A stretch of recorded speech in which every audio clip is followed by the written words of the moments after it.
Before empires ruled the world, before kings carved their names into eternity, there was only a river.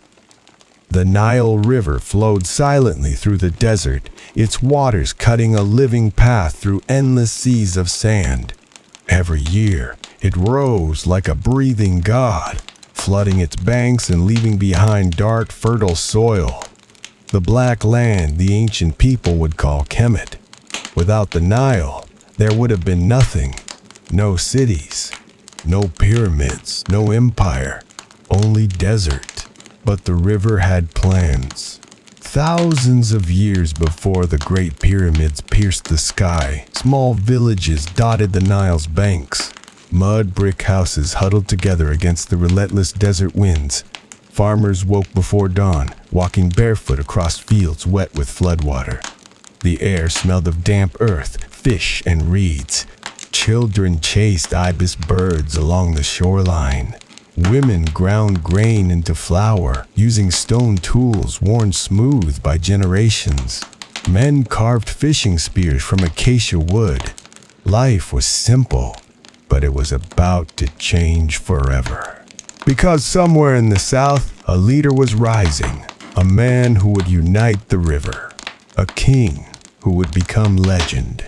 In the land known as Upper Egypt, near the city that would one day be called Hierakonpolis, tribal chiefs fought constantly for power.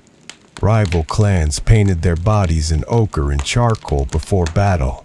They fought with flint knives, stone maces, and shields made from stretched animal hide. The battles were brutal and personal.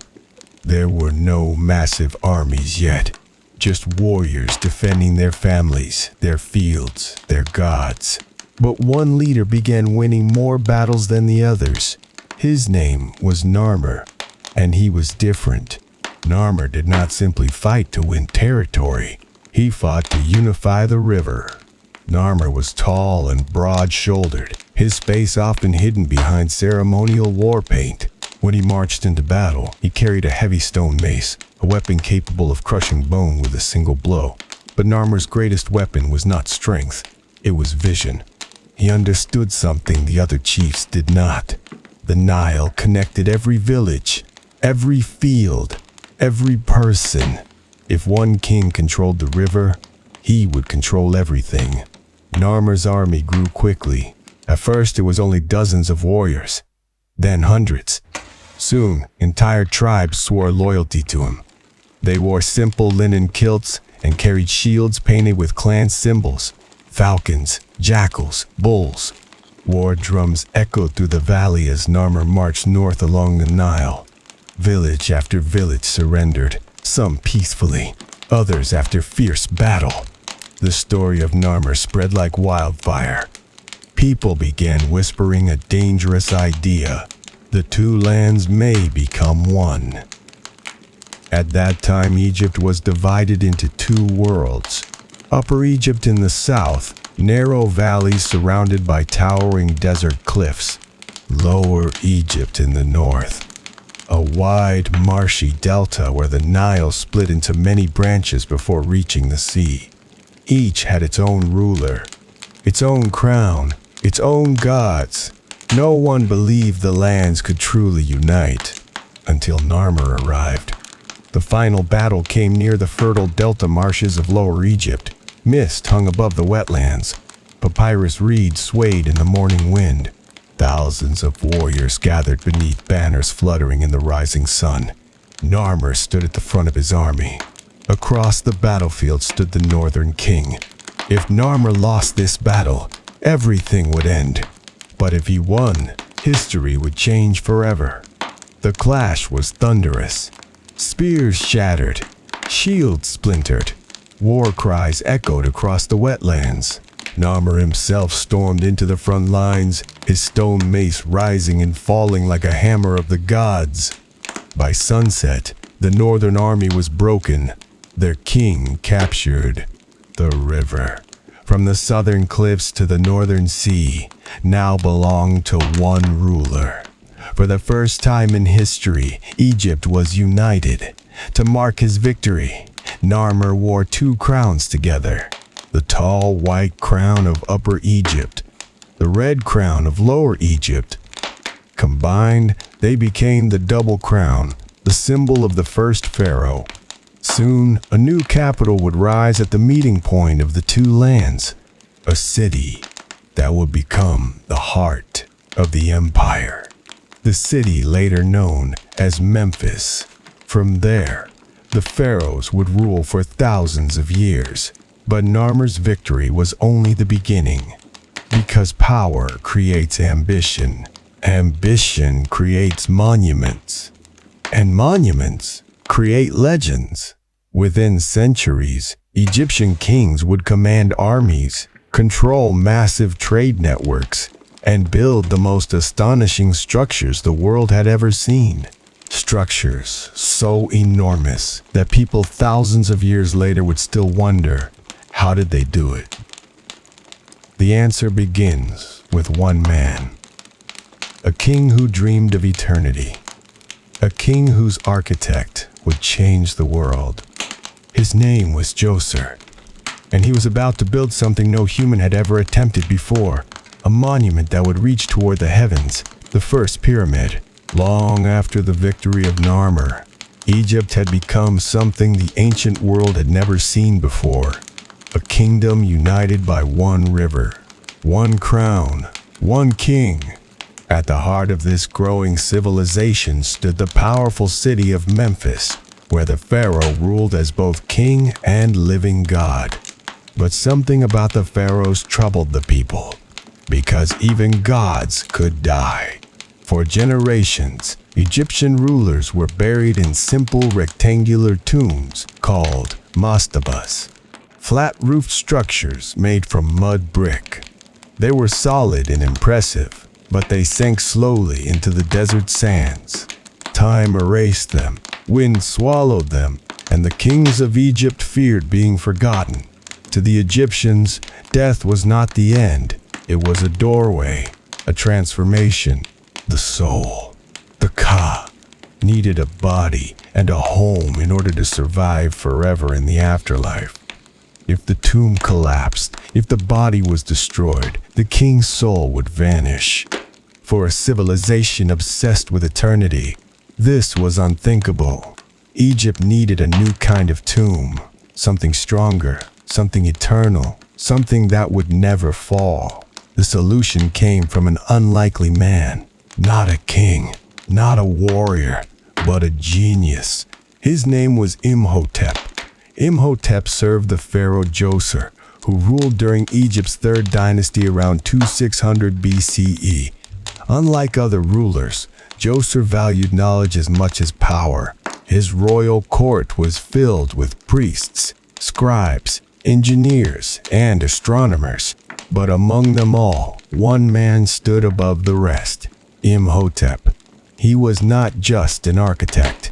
He was a scholar, a priest, a physician, a mathematician, a visionary. In time, Egyptians would even worship him as a god of wisdom. But at the beginning of his life, he was simply a thinker with an impossible idea. One night, as the desert winds whispered across the necropolis of Saqqara, Imhotep studied the rows of mastaba tombs stretching across the sand. Each looked the same, flat, heavy, forgettable.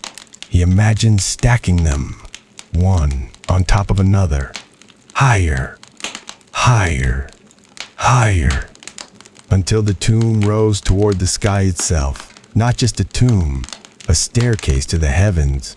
When Imhotep presented his idea to Pharaoh Djoser, the court fell silent. Never in history had anyone attempted to build something so massive entirely from stone. Mud brick was common, stone was eternal, but incredibly difficult to shape and transport. The project would require thousands of workers, engineers, quarrymen, laborers, artists, priests. It would be the largest construction project humanity had ever attempted. For a moment, the pharaoh said nothing. Then Djoser smiled and gave a single command: build it. Construction began around 2670 BCE. The site chosen was the desert plateau at Saqqara, overlooking the fertile valley of the Nile River. At first, workers built a traditional mastaba, but then Imhotep ordered something radical. Add another layer, then another, and another. 6 layers in total. The structure slowly transformed into something the world had never seen before. A giant staircase rising from the desert. The step pyramid. The scale was staggering. Over 11 million cubic feet of limestone were used. Massive blocks were cut from nearby quarries using copper chisels and stone hammers. Workers dragged them across the sand using sledges lubricated with water. Thousands of laborers hauled ropes in rhythmic unison while overseers shouted commands. The air rang with hammer strikes. Dust filled the sky. The ground trembled under the weight of stone. But slowly, year after year, the pyramid grew. Around the pyramid, Imhotep designed an enormous ceremonial complex. High limestone walls surrounded the sacred space. Grand courtyards stretched across the desert floor. Temples rose beside ritual pathways. Hidden tunnels beneath the pyramid formed a labyrinth of burial chambers. Some corridors were lined with blue faience tiles designed to mimic royal palace walls. The underground maze stretched nearly 6 kilometers, all to protect one king's body, all to preserve one king's soul forever. Finally, after nearly 2 decades of work, the monument stood complete. The step pyramid of Djoser rose more than 60 meters into the sky. Nothing in the world had ever been built so tall. Travelers approaching Egypt from distant lands could see it from miles away. A shining white monument reflecting the desert sun. People began whispering something astonishing. Humans had built a mountain. But the step pyramid did something even more important than glorifying a single king. It changed Egypt forever, because now every pharaoh wanted something even greater. Bigger pyramids, taller monuments, more eternal glory. Soon, Egypt would enter its most ambitious era, an age historians would later call the Old Kingdom. And one ruler in particular would push pyramid building to unimaginable extremes. A king obsessed with perfection. A king determined to build the greatest pyramid ever created. His name was Sneferu, and his experiments would pave the way for the most famous structure on Earth, the Great Pyramid of Giza. After the towering success of the step pyramid built by Imhotep for Djoser, Egypt entered an age of bold ambition. The pharaohs had discovered something powerful. Stone could make a king immortal. A monument could carry a name across thousands of years. But the step pyramid was only the beginning, because one king would take pyramid building further than anyone before him. His name was Sneferu, and he refused to accept imperfection. Sneferu ruled around 2600 BCE and founded Egypt's 4th dynasty, an era that would become known as the Golden Age of pyramid construction. Unlike earlier kings, Sneferu was not satisfied with one monument. He wanted mastery. He wanted perfection. He wanted a pyramid so flawless that it would stand forever against the desert winds. To achieve this, he would attempt something never done before. He would build multiple pyramids, each one larger than the last, each one a step toward architectural perfection. His first great experiment rose near the royal necropolis of Midam. At first glance, the structure looked similar to the older step pyramids. But Sneferu's architects had a daring idea. What if the steps were filled in? What if the pyramid had smooth sides that sloped upward in a perfect triangular shape? A true pyramid. Construction began with excitement and confidence. Thousands of workers carved limestone blocks from nearby quarries. Teams hauled stones up long ramps made from packed mud and rubble. The pyramid slowly rose higher and higher.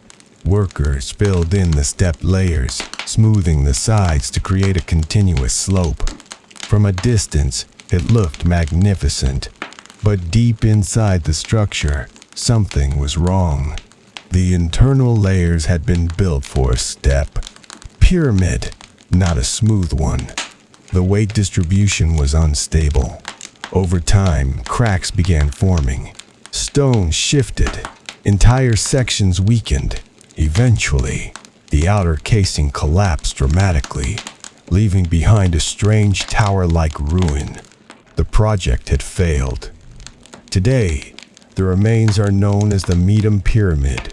For Sneferu, it was a devastating setback, but he was not finished. Instead of giving up, the pharaoh ordered another pyramid built, this time farther north at the desert plateau of Dashur. Here, engineers redesigned everything. Stronger foundations, improved stone layering, better internal chambers. The pyramid rose steadily, its smooth sides shining white beneath polished limestone casing stones. For a time, it seemed the project was finally succeeding. But halfway through construction, disaster threatened again. Engineers noticed alarming structural cracks forming deep inside the pyramid. The steep angle, about 54 degrees, placed enormous pressure on the lower layers. If construction continued, the entire structure might collapse. The solution was drastic. Builders suddenly changed the pyramid's angle midway through construction, reducing it sharply to about 43 degrees. The result created one of the strangest pyramids ever built, a monument with a dramatic bend halfway up its sides. Today, it is called the Bent Pyramid. To modernize, it looks unusual, almost like a mistake frozen in stone. But to Egyptian engineers, it was a lesson. They were learning, perfecting, evolving. Sneferu would try one more time, and this time, they would get it right. Still at Dashur, construction began on Sneferu's third pyramid. The design used a safer, lower slope from the start. The foundations were carefully reinforced. Internal chambers were strengthened with advanced stone placement techniques. Years passed. Workers hauled more than 2 million limestone blocks across the desert. Stone by stone, the pyramid rose, higher, stronger, more precise. When it was finally finished, the structure gleamed brilliantly under the Egyptian sun. Its sides were perfectly smooth, its angle flawless, its symmetry breathtaking. It became known as the Red Pyramid, named after the reddish limestone visible today. Standing about 105 meters tall, it was the first true smooth-sided pyramid in history. Sneferu had done it. He had solved the puzzle. He had perfected the design. But Sneferu's greatest achievement was not just the pyramids themselves. It was the knowledge they created. His engineers had discovered how to distribute weight, how to construct internal chambers safely, how to align massive structures with the stars, how to organize tens of thousands of workers into a coordinated construction machine. All of these innovations would soon be used by Sneferu's son, a pharaoh whose name would become legendary, a king who would build the most famous monument in human history, the son of Sneferu, the ruler of the fourth dynasty. The pharaoh known as Khufu, and his monument would become the Great Pyramid of Giza, a structure so enormous, so precise, and so mysterious that even thousands of years later, people would still wonder, how did the ancient Egyptians build it? The answer begins in the desert plateau of Giza, where the greatest construction project in human history was about to begin. By the time Khufu ascended the throne of Egypt, the kingdom had already mastered something extraordinary. Stone. Monumental stone. Thanks to the experiments of his father Sneferu, Egyptian engineers now understood how to construct massive pyramids that could survive the crushing weight of millions of tons of rock. But Khufu wanted something more than a pyramid. He wanted the pyramid, a monument that would eclipse every structure built before it, a tomb so enormous that the world would remember his name forever. The site chosen for this colossal project was the limestone plateau of Giza, rising above the fertile floodplain of the Nile River. The location was perfect. Solid bedrock formed a stable foundation. The Nile flowed nearby, allowing stone blocks to be transported by boat, and the plateau overlooked Egypt's capital at Memphis, where Khufu ruled as a living god. Standing on that windswept plateau, Khufu gave a command that would mobilize an entire civilization. Build! The scale of the project was staggering. The pyramid would rise, 146 meters tall, taller than any structure humans had ever built. Its base would stretch 230 meters on each side, covering an area larger than 10 football fields. To complete it, workers would place around 2.3 million limestone blocks, each weighing between 2 and 15 tons. Some granite blocks used in internal chambers would weigh up to 70 tons. Even today, moving stones like these would be a massive engineering challenge. Yet the ancient Egyptians planned to do it using nothing but copper tools, stone hammers, wooden sledges, and human strength. But the pyramid was not built by slaves, as many myths claim. Instead, thousands of skilled workers formed organized labor crews. Farmers worked on the pyramid during the annual Nile flood, when their fields were underwater. Skilled artisans, engineers, stonecutters, and surveyors worked year-round. Entire worker villages were built near the construction site. One such settlement, discovered by archaeologists, shows bakeries capable of producing thousands of loaves of bread per day. Workers ate well: bread, fish, onions, dates, and even beef. Medical care was available. Broken bones were set. Infections were treated. These men were not slaves. They were proud builders of eternity. The first challenge was precision. Egyptian surveyors used simple tools, plumb lines, siding rods, and ropes, to measure the base of the pyramid. The result was astonishing. The base was almost perfectly square, with an error of less than 2 centimeters across hundreds of meters. Even more impressive, the pyramid was aligned almost perfectly with the cardinal directions: north, south, east, and west. Modern scientists believe the builders used the stars to achieve this incredible accuracy. Once the foundation was laid, construction began layer by layer.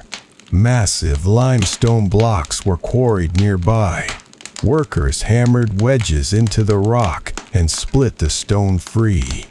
The blocks were then loaded onto wooden sledges and dragged across the sand by teams of dozens of men pulling ropes in rhythmic unison. Archaeological evidence suggests workers poured water onto the sand to reduce friction, making the sledges easier to pull. The journey from quarry to pyramid became a constant procession of movement, dust, and sweat. As the pyramid rose higher, enormous ramps were built to haul stones upward. Historians still debate the exact ramp design.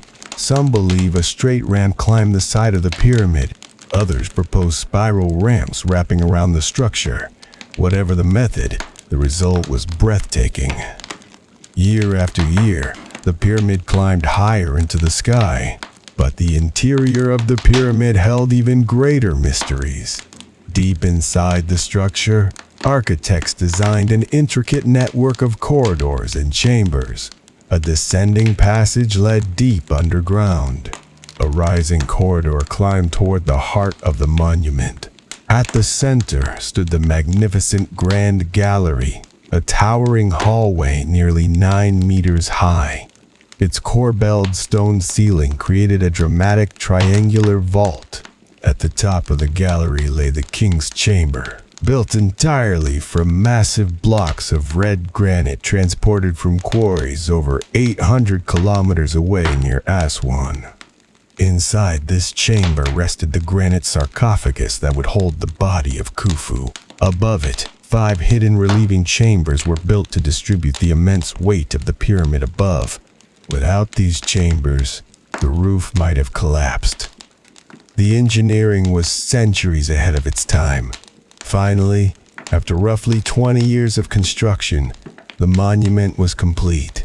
The pyramid's outer casing stones were polished smooth and white, reflecting sunlight so brilliantly that travelers could see it shining from miles away. At its peak sat a pyramidion, a capstone possibly covered in electrum, a shimmering alloy of gold and silver. Under the blazing Egyptian sun, the pyramid must have looked like a glowing staircase to the heavens. The monument became known as the Great Pyramid of Giza. It stood as the tallest structure on Earth for nearly 4,000 years. But Khufu's pyramid was not alone. Soon, 2 more massive pyramids would rise beside it, one built by his son, the other by his grandson. Together, they would form the most famous skyline of the ancient world, guarded by a mysterious stone giant watching silently across the desert. The monument we now call the Great Sphinx of Giza, and its story was just beginning. When the great monument of Khufu was finally completed on the plateau of Giza, it changed the world. The Great Pyramid of Giza towered above the desert like a man-made mountain. Its polished white limestone reflected sunlight so brilliantly that travelers approaching the Nile River Valley could see it glowing from miles away.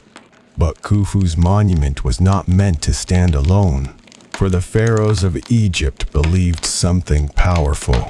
A king's pyramid was not just a tomb.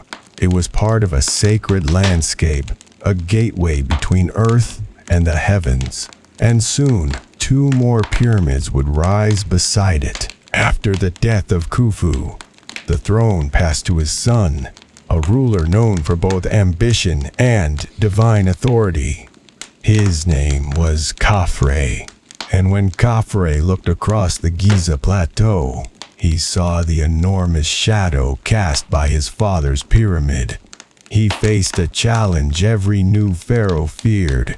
How could he build something worthy of standing beside the greatest monument ever constructed? Khafre's solution was clever. Instead of building a larger pyramid, he chose a slightly higher position on the plateau.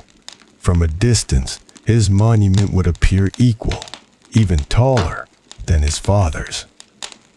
Construction began around 2570 BCE. Workers hauled limestone blocks up massive ramps, just as they had during Khufu's reign. The structure rose steadily into the desert sky.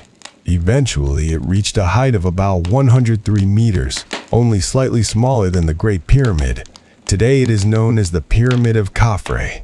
But Khafre added something his father had never attempted: a monumental guardian. A creature carved directly from the bedrock of the plateau itself. Just east of Khafre's pyramid, workers began cutting into a massive limestone outcrop. Stonecutters chipped away enormous blocks. Dust filled the air. Gradually, the shape of something extraordinary emerged. First, the body, then the paws, then the face. The sculpture that rose from the desert floor was unlike anything humanity had ever created. A colossal creature with the body of a lion and the face of a king. The Great Sphinx of Giza. The statue measured 73 meters long and 20 meters tall, larger than many modern buildings. Its lion body symbolized strength. Its human face represented royal wisdom and divine authority. Many historians believe the face was modeled after Khafre himself. If so, the statue was more than a monument. It was a statement. The king watching eternally over his pyramid, guardian of the necropolis, watcher of the rising sun. Originally, the Sphinx looked very different from what we see today. Its face and body were painted in bright colors: red for the face, blue and yellow for the royal headdress. Its nose was intact. Its beard extended proudly from the chin. For ancient Egyptians approaching the site, the statue must have appeared almost alive, glowing under the desert sun. Yet even the Sphinx could not escape the power of time. Over centuries, desert winds buried the statue in sand again and again. Civilizations rose and fell while the Sphinx slowly disappeared beneath drifting dunes. At times, only the head remained visible. It would take thousands of years and many rediscoveries before the monument was fully uncovered again. But during the Old Kingdom, it stood proudly beside Khafre's pyramid, a silent guardian of stone. Soon, another pyramid joined the skyline, this one built by Khafre's successor and possibly his son, the Pharaoh Menkaure. His pyramid was smaller than the others, about 65 meters tall, but it was beautifully crafted. Lower levels were covered in polished red granite imported from quarries near Aswan. It became known as the Pyramid of Menkaure. Together, the three pyramids formed a breathtaking skyline: the Great Pyramid of Khufu, the Pyramid of Khafre, the Pyramid of Menkaure. Around them stretched a vast city of the dead. Causeways connected pyramids to temple complexes. Mortuary temples hosted rituals honoring the dead kings. Hundreds of smaller tombs housed nobles, priests, and officials hoping to rest near their divine ruler. The entire plateau became one of the most sacred places in Egypt, a place where kings would sleep for eternity. But something unexpected was about to happen. For nearly a century, Egypt had poured unimaginable resources into pyramid construction. Millions of stones, tens of thousands of workers, years of labor, and slowly, the enormous cost began to strain the kingdom. The power of the pharaohs, once absolute, started to weaken. Local governors gained influence. Wealth spread beyond the royal court. And the great age of pyramid building was coming to an end. Soon, Egypt would enter a time of political struggle, shifting power, and new rulers rising from unexpected places. The empire would fracture, but it would also be reborn under a new generation of kings and a warrior pharaoh who would restore Egypt's glory. For generations, the pyramids of Giza stood as symbols of absolute power. The monuments of Khufu, Khafre, and Menkaure dominated the horizon like eternal mountains. To the people of Egypt, the message was clear. The pharaoh was not just a king, he was a god, and his rule would last forever. But history rarely obeys such promises. Even the greatest empires can weaken from within, and slowly, almost quietly, the golden age of the Old Kingdom began to crack. At the center of Egypt's power stood the royal court in Memphis. For centuries, the pharaoh controlled everything from this city: land, labor, temples, and trade along the Nile River. But running such a vast kingdom required administrators, governors, tax collectors, local rulers who managed distant regions along the Nile. These officials were known as nomarchs. At first, they served the king loyally, but over time, something changed. The pharaohs began granting nomarchs more power, more land, more wealth, more independence. Many of these officials started building lavish tombs for themselves, decorated with artwork and inscriptions that once had been reserved only for royalty. Their families inherited their positions.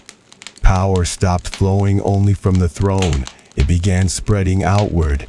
like cracks forming in a stone wall. At the same time, Egypt faced another crisis. The Nile itself began behaving strangely. Each year, the river's floodwaters determined the survival of the kingdom. If the flood was strong, crops flourished. If it was weak, famine followed. During the late Old Kingdom, several years brought unusually low Nile floods. Fields dried, harvests shrank, food became scarce. The people grew restless. If the Pharaoh was truly a god, they wondered, why could he not control the river? As food shortages spread, faith in the divine ruler weakened. The authority of the Pharaoh, once unquestioned, began to fade. Local governors stepped in to manage their own territories. They distributed food, protected villages, maintained order. People began looking to their regional leaders, not the distant king in Memphis. Egypt was slowly breaking apart. The final blow came during the reign of a mysterious and long-lived ruler, the Pharaoh Pepi II. Pepi II came to the throne as a child and ruled for an astonishing length of time, possibly over 90 years. At first, the kingdom remained stable, but as the decades passed, problems multiplied. Officials who had served under Pepi's father grew old and died. Their replacements held less loyalty to the aging king. Entire generations of administrators came and went, while the same pharaoh remained on the throne. By the time Pepi II died, Egypt's political structure had become fragile and divided.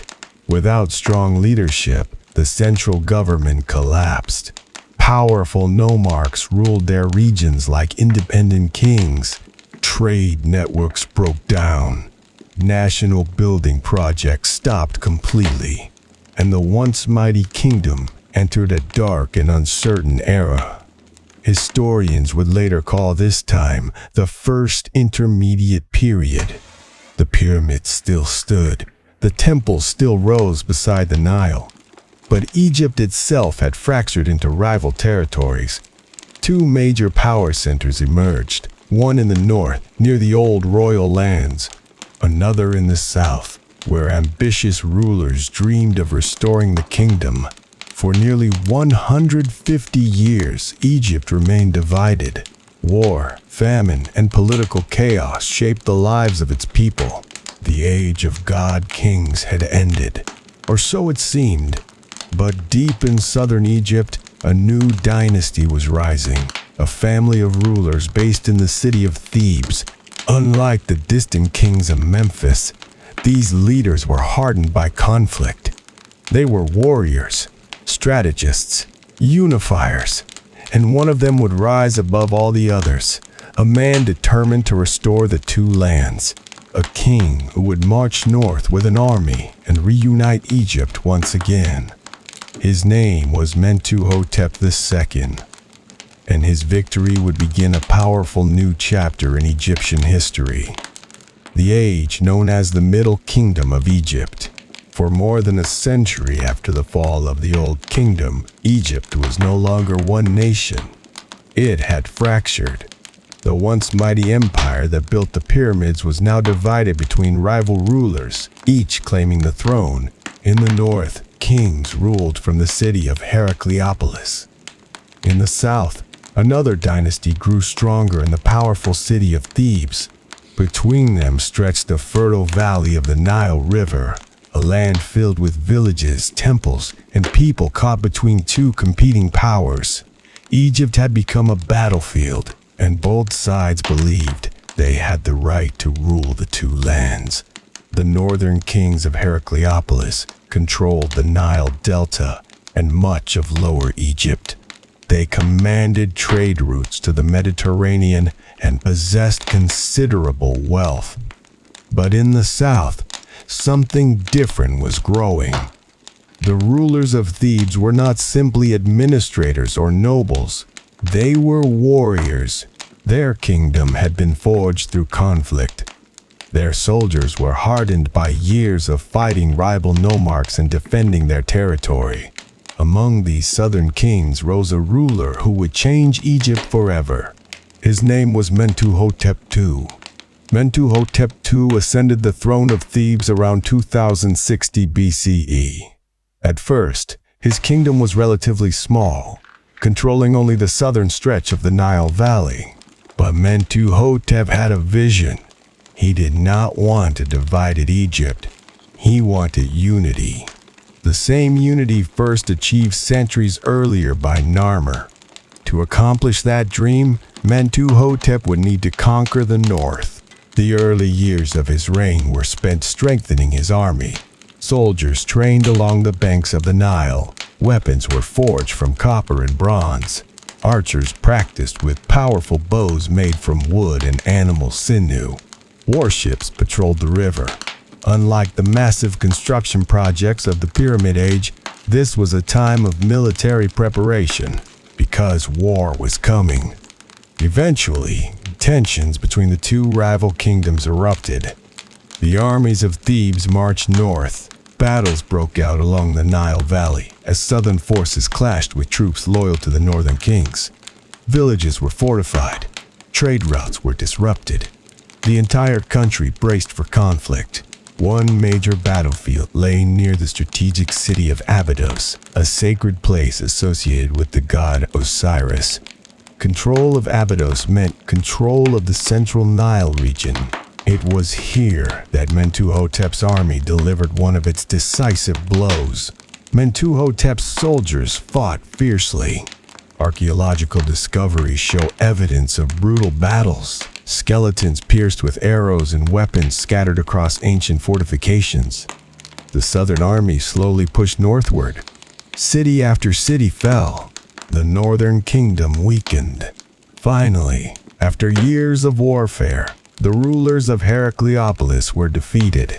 Egypt was united once again. For the first time in generations, the two lands were ruled by a single king. Mentuhotep II declared himself the rightful pharaoh of all Egypt. He adopted royal symbols once used by the great rulers of the Old Kingdom. He wore the double crown, representing Upper and Lower Egypt united under one throne. But Mentuhotep understood something important. Unity achieved through war had to be strengthened through stability. So he began rebuilding the kingdom. Trade routes reopened along the Nile River. Agriculture recovered as irrigation systems were repaired. Temples damaged during the conflict were restored. Government authority was reorganized so that local governors once again served the central throne. Slowly, Egypt began to heal. But Mentuhotep also wanted to leave behind a monument, something worthy of the king who reunited the nation. For his burial complex, he chose the dramatic cliffs overlooking Thebes. At a place called Deir el-Bahari, architects carved terraces directly into the towering limestone cliffs. The structure was unlike the pyramids of earlier dynasties. Instead of rising upward as a massive stone mountain, Mentuhotep's temple stretched horizontally across multiple levels, blending into the natural rock face behind it. Long colonnades of pillars supported wide courtyards. Ramps connected the terraces. Statues of the king stood watch over the complex. It was both a temple and a tomb, a symbol of rebirth after chaos. With Egypt reunited, historians mark the beginning of a powerful new era, the Middle Kingdom of Egypt. This period would become known as a golden age of literature, trade, art, and expansion. But the rulers who followed Mentuhotep would go even further. They would build great irrigation systems, expand Egypt's borders deep into foreign lands, and construct monumental fortresses along the southern frontier, all under the leadership of a brilliant king, a ruler whose name would become synonymous with power and organization, the Pharaoh Senusret III. And his reign would transform Egypt into a disciplined empire. After the reunification of Egypt by Mentuhotep II, the kingdom slowly regained its strength. The chaos of the first intermediate period faded into memory as new rulers stabilized the land. Trade returned. Cities prospered. Farmers once again relied on the predictable floods of the Nile River. But Egypt was no longer content with simply surviving. A new generation of pharaohs wanted expansion, security, control over lands far beyond the Nile Valley. And the king who would achieve this transformation was Senusret III. When Senusret III came to the throne around 1878 BCE, Egypt had already grown powerful again, but the kingdom still faced threats. To the south lay the region of Nubia, a land rich in gold, ivory, ebony wood, and exotic animals. To the east stretched the deserts leading toward the Sinai Peninsula, where valuable copper and turquoise mines awaited. Trade routes across these regions were essential for Egypt's wealth, but controlling them was dangerous, because foreign tribes and rival kingdoms often fought for the same resources. Senusret III knew that if Egypt wanted prosperity, it needed strong borders. Unlike earlier pharaohs who ruled mostly from their palaces, Senusret III became famous as a warrior king. Ancient statues show his face carved with unusual realism. Deep lines around the mouth, heavy eyelids, a stern, almost tired expression.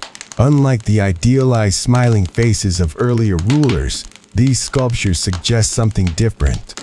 A leader burdened by responsibility, a man who understood the weight of ruling an empire.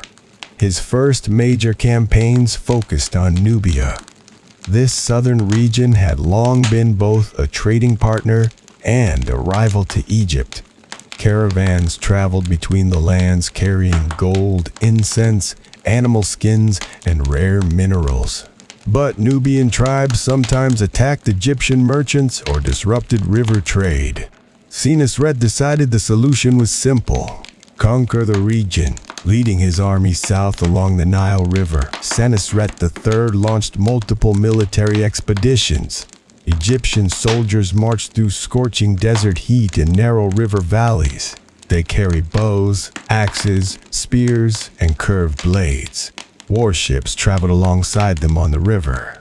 After several intense campaigns, Egypt pushed deep into Nubian territory. To secure his victory, Senusret built a chain of massive fortresses along the Nile. The most famous of these stood at Buhen.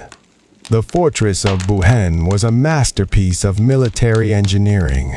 Massive stone walls surrounded the complex. Watchtowers allowed archers to defend against attackers. Gates were reinforced with heavy wooden doors. Inside the walls lived soldiers, administrators, craftsmen, and merchants. These fortresses served two purposes. They protected Egypt's southern border, and they controlled trade moving north along the river. No ship could pass without Egyptian approval. Senusret III's influence did not stop in Nubia. He also sent expeditions east to the Sinai Peninsula, securing valuable mining operations. Turquoise mines there provided precious stones used in jewelry and royal decorations. Copper from the region helped produce stronger tools and weapons. Trade routes stretched across deserts and into distant lands. Egypt was becoming a true regional power. But Senusret understood something important about ruling a vast kingdom. Military strength alone was not enough. The government itself had to be strong, so he introduced major administrative reforms. Local governors, the powerful nomarchs who once threatened the throne, were stripped of much of their independence. Their authority was reduced. Officials were now appointed directly by the royal court. Power flowed once again from the pharaoh. This centralized government made Egypt more stable than it had been in centuries. Under Senusret III, Egypt flourished. Agriculture expanded with improved irrigation systems. Trade networks reached deeper into Africa and the Near East. Art and literature blossomed during the Middle Kingdom of Egypt. Stories, poetry, and wisdom texts were written by Egyptian scribes, some of the earliest literature in human history. But even at the height of its power, Egypt faced dangers beyond its borders. New groups of people were moving across the ancient world. Traders, migrants, warriors. Some came peacefully, others came to conquer, and one of these foreign groups would eventually take control of Egypt itself. They would arrive with a weapon the Egyptians had never seen before, a weapon that would change warfare forever: the horse-drawn chariot, and the mysterious rulers known as the Hyksos. For centuries during the Middle Kingdom of Egypt, Egypt had enjoyed stability. The reforms of rulers like Senusret III strengthened the government. Fortresses guarded the southern frontier. Trade caravans crossed deserts carrying gold, turquoise, ivory, and exotic animals. Life along the fertile banks of the Nile River flourished. But beyond Egypt's borders, the world was changing. Entire populations were migrating across the ancient Near East. New technologies were spreading. And soon, Egypt would face a challenge unlike anything it had seen before. The first signs of change appeared quietly. Small groups of foreigners began arriving in the Nile Delta in northern Egypt. Many came from regions in the eastern Mediterranean and the Levant near modern-day Canaan. Some were merchants, others were craftsmen, some were simply migrants seeking fertile land. At first, Egyptian rulers welcomed them. Foreign traders brought valuable goods and new connections to distant markets. They settled mostly in the northern delta, far from the royal court. Over time, their communities grew, and with them, new ideas and technologies began spreading. Among the innovations these newcomers brought was something revolutionary: a weapon of speed and power, the horse-drawn chariot. Until this time, Egyptian armies relied mostly on infantry, soldiers marching with bows, spears, and shields. But chariots changed everything. Lightweight vehicles pulled by fast horses could race across battlefields at incredible speed. Archers standing on chariots could fire arrows while moving. Armies using chariots were faster, more flexible, and far more deadly. Egypt had never faced anything like it. Eventually, these foreign settlers formed powerful political groups in the Nile Delta. One of the strongest established its capital at the city of Avaris. From there, they began expanding their control. Egyptian authority in the north weakened. Local officials lost power. Gradually, the newcomers took control of more territory. These rulers became known by a name that would echo through Egyptian history: the Hyksos. The name likely meant something like rulers of foreign lands. Around 1650 BCE, the Hyksos seized control of much of northern Egypt. The once powerful Middle Kingdom collapsed. Pharaohs in the north were replaced by Hyksos kings ruling from Avaris. For the Egyptians, this was shocking. Foreigners now sat on the throne of the two lands. Yet the Hyksos did not destroy Egyptian culture. In many ways, they adopted it. They worshipped Egyptian gods, used Egyptian writing, and even styled themselves as pharaohs. But they ruled with new military strength. Their armies used chariots, powerful composite bows, and improved bronze weapons. These technologies made them extremely difficult to defeat. While the Hyksos controlled the north, native Egyptian rulers still governed the south. Their capital remained in the ancient city of Thebes. For many years, the southern kings tolerated the Hyksos' presence. They paid tribute and maintained uneasy peace. But resentment grew. Egyptians did not accept foreign rule easily, especially when the throne of the pharaoh, believed to be divinely ordained, was held by outsiders. Eventually, one Theban ruler decided the situation could not continue. War was inevitable. The first major resistance came from a king named Seqenenre Tau, Historical records describe growing tensions between Thebes and the Hyksos rulers in the north. Legend even tells of a strange insult sent by the Hyksos king, claiming that the noise of hippopotamuses in Thebes disturbed his sleep hundreds of kilometers away. Whether the story is true or symbolic, the message was clear. Conflict had begun. Sekenenre Dao launched the first military campaigns against the Hyksos, but the struggle was brutal. His mummy, discovered thousands of years later, shows horrifying injuries, deep axe wounds across the skull, crushing blows to the face.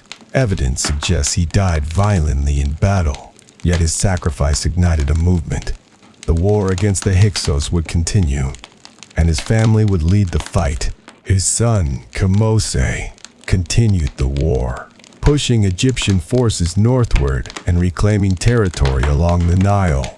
But the final victory would belong to another ruler, a young king who inherited the throne and the unfinished war. A leader who would transform Egypt into a military superpower. His name was Thutmose I, and his triumph would mark the beginning of Egypt's most powerful era, the Age of Empire, the age historians call the New Kingdom of Egypt. For nearly a century, the northern lands of Egypt had been ruled by foreigners. The powerful Hyksos controlled the fertile Nile Delta from their capital at Avaris. Their armies used fast horse-drawn chariots. Their archers carried powerful composite bows. Their weapons were stronger and more advanced than anything Egypt had seen before. To many Egyptians, it felt as if the natural order of the world had been broken. Foreign kings sat on the throne. The divine rule of the Pharaoh had been violated. But in the south, the city of Thebes still stood free, and the war for Egypt's future was about to reach its final chapter. The struggle began with the sacrifice of Sekenenre, whose brutal death in battle shocked the nation. His son Thutmose continued the fight, launching bold attacks against Hyksos strongholds along the Nile River. Thutmose managed to capture several northern cities and weaken Hyksos' control. But before he could finish the war, he died, possibly after only a few years on the throne. The final responsibility fell to his younger brother, a king who would become one of Egypt's greatest military leaders. His name was Thutmose. Thutmose came to power around 1550 BCE. At the time, he was still very young, but he inherited something powerful. An army hardened by years of conflict, and a nation determined to reclaim its independence. Unlike earlier Egyptian rulers, Thutmose understood that defeating the Hyksos required learning from them, so he adopted their innovations. Egyptian armies began using chariots. They strengthened their bows. They improved their bronze weapons. The enemy's greatest advantages would now become Egypt's weapons. Thutmose launched a series of campaigns northward along the Nile. Egyptian forces retook city after city. The Hyksos were slowly pushed back toward their capital at Avaris. The decisive battle came when Thutmose's army laid siege to the fortified city. Avaris was heavily defended with thick walls and strong gates. The Hyksos had ruled Egypt for generations. They would not surrender easily. The siege lasted months. Egyptian soldiers attacked the walls with ladders and battering rams. Archers rained arrows from both sides. Chariots raced across the battlefield outside the city gates. Finally, the defenses collapsed. Egyptian troops stormed the city. The Hyksos rulers fled northward toward their homelands in the Levant. But Thutmose was not finished. Determined to ensure they could never threaten Egypt again, Thutmose pursued them beyond the borders of the Nile Valley. Egyptian forces chased the fleeing Hyksos into Canaan.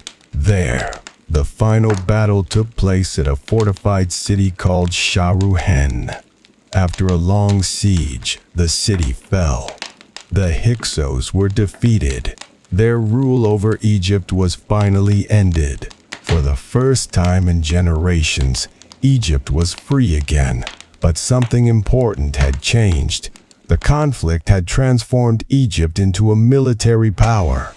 The kingdom that once focused mostly on building monuments and temples now possessed experienced armies, advanced weapons, and powerful chariot forces. Thutmose understood the lesson of the Hyksos invasion. If Egypt wanted to remain safe, it could not simply defend its borders. It had to control the lands beyond them. This idea would shape Egypt's future for centuries. Thutmose reorganized the government and rebuilt the economy. Temples damaged during the war were restored. Trade routes reopened across the Nile River and into foreign territories. The southern lands of Nubia were reconquered, bringing enormous wealth in gold and resources. Egypt was no longer just a kingdom, it was becoming an empire. Historians call this powerful era the New Kingdom of Egypt, and it would produce some of the most famous rulers in all of history. Warrior kings, visionary queens, and conquerors whose names would echo through time. Among them would be a ruler unlike any before, not a king, but a woman, a queen who would take the throne for herself and rule as Pharaoh. Her monuments would rival the pyramids. Her trade expeditions would bring immense wealth to Egypt, and her legacy would become one of the most fascinating mysteries of ancient history. Her name was Hatshepsut, the Eternal Nile, rise of the Egyptian Empire. In the centuries before, Egypt had been ruled almost exclusively by men. Kings wielded divine authority, built massive monuments, and led armies into battle. But in the early years of the New Kingdom of Egypt, a woman rose to power in a way the world had never seen. Her name was Hatshepsut, and she would rule as Pharaoh, not as a queen consort, but as Egypt's sovereign ruler. Hatshepsut was born into the royal family of the 18th Dynasty of Egypt. Her father, Thutmose the first, Thutmose I had expanded Egypt's borders into Nubia and the Levant, laying the groundwork for the new kingdom's wealth and power. Hatshepsut married her half-brother Thutmose II, as was customary in Egyptian royalty, solidifying her position within the royal lineage. When Thutmose II died unexpectedly, Egypt faced a delicate problem. His heir, Thutmose III, was still a child. Hatshepsut seized the opportunity to act as regent, initially ruling on behalf of the young king. But her ambition, intelligence, and charisma quickly set her apart. She would not remain behind the throne. She would claim it for herself. To secure her authority, Hatshepsut adopted the full symbols of kingship. She wore the Nemes headdress, the false beard, and the ceremonial kilt of pharaohs. Statues and reliefs depicted her in the traditional male form, strong, commanding, and divine. Yet she did not erase her identity as a woman entirely. Instead, she combined traditional imagery with innovative depictions, creating a unique persona, a ruler both human and god, female and male, approachable yet awe-inspiring. One of Hatshepsut's most enduring achievements was the construction of her mortuary temple at Deir el-Bahari. Unlike the pyramids of old, this temple rose in terraces, integrated into the cliffs overlooking the Nile Valley. Ramps connected the levels, lined with statues of Hatshepsut as pharaoh, as well as sphinxes and carved depictions of gods. It became a monumental statement of her legitimacy, divine favor, and architectural ingenuity. Hatshepsut also revitalized trade. Unlike her predecessors, who focused primarily on conquest, She sought wealth and prestige through commerce. The most famous expedition traveled to the distant land of Punt, likely located along the Horn of Africa. Ships returned laden with myrrh, frankincense, ebony, ivory, exotic animals, and precious stones. Reliefs at Deir el-Bahari immortalized this journey, depicting towering trees, strange animals, and bustling markets, highlighting her skill as a ruler who expanded Egypt's wealth through diplomacy and trade rather than war alone. Hatshepsut's reign was also marked by domestic peace and monumental building projects. She commissioned temples, obelisks, and statues throughout Egypt, reinforcing the power and prestige of the pharaoh's office. Her obelisks at Karnak were among the tallest ever erected at the time, carved from single blocks of red granite and transported hundreds of kilometers from quarries near Aswan. Yet her reign was not without controversy. Some traditionalists questioned a female ruler in a male-dominated system. After her death, attempts were made to erase her from history. Her statues defaced, her name removed from official lists of pharaohs. Despite these efforts, Hatshepsut's accomplishments endured. Her wealth, diplomacy, and architectural legacy laid the foundation for Egypt's continued power in the new kingdom. By the time her stepson Thutmose III assumed full control, Egypt had been transformed. A kingdom that had faced foreign invasion under the Hyksos was now a wealthy, unified empire. Hatshepsut had expanded trade, fortified Egypt's economy, and built monuments that would echo through millennia.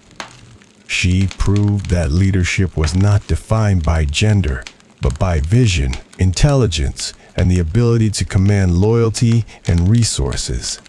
Her reign also set a precedent. Egypt would continue to produce remarkable rulers, both men and women, who would extend its reach across the Near East and Africa. Soon, pharaohs like Thutmose III would lead campaigns into Syria, Nubia, and beyond, creating an empire more expansive than any before. Hatshepsut's story became a testament to ambition, ingenuity, and the enduring power of the Egyptian pharaoh, a ruler who could reshape the kingdom and leave a mark not only in stone, but in history itself. When Thutmose III finally assumed full power, he inherited an empire already stabilized by Hatshepsut. Trade flourished, temples gleamed, and the Nile Valley thrived. But Thutmose was a warrior at heart. Where Hatshepsut had built wealth and monuments, he would build conquest, transforming Egypt into the dominant power of the ancient world. From the start, Thutmose III faced the challenge of consolidating authority. Some nobles remained loyal to Hatshepsut's legacy, while others resisted the young pharaoh's command. His first campaigns focused on asserting internal control, ensuring that governors and military leaders obeyed the central throne. Once secure, he turned his attention outward. His most famous campaign began in the Levant, modern-day Syria and Israel. The northern regions, previously dominated by local city-states and remnants of the Hyksos, resisted Egyptian influence. Thutmose's army, numbering tens of thousands, advanced with chariots, archers, and infantry along the fertile river valleys. Using speed, coordination, and strategic ingenuity, he defeated coalition forces in a decisive battle at Megiddo. The Battle of Megiddo demonstrated Thutmose III's brilliance as a military strategist. He divided his army into multiple columns, taking a hidden route through narrow passes to outflank enemy forces. The surprise attack crushed his adversaries and allowed him to capture the city without prolonged destruction. From that victory, Egypt extracted tribute, gold, silver, livestock, and captives. The pharaoh had secured Egypt's northern border and projected power deep into the Levant. Over the following decades, Thutmose III conducted over 17 campaigns in the Near East. He extended Egyptian influence as far north as Mitanni, creating a network of vassal states that acknowledged Egypt as the supreme power. These campaigns established trade, secured valuable resources, and ensured that no foreign army would threaten Egypt for generations. To maintain such an empire, Thutmose III also reformed Egypt's administration. Local governors in conquered lands were supervised by royal officials. Tribute flowed back to Thebes, enriching temples, palaces, and the treasury. Scribes meticulously recorded every conquest on stone walls, most famously at the Karnak Temple, immortalizing each victory for eternity.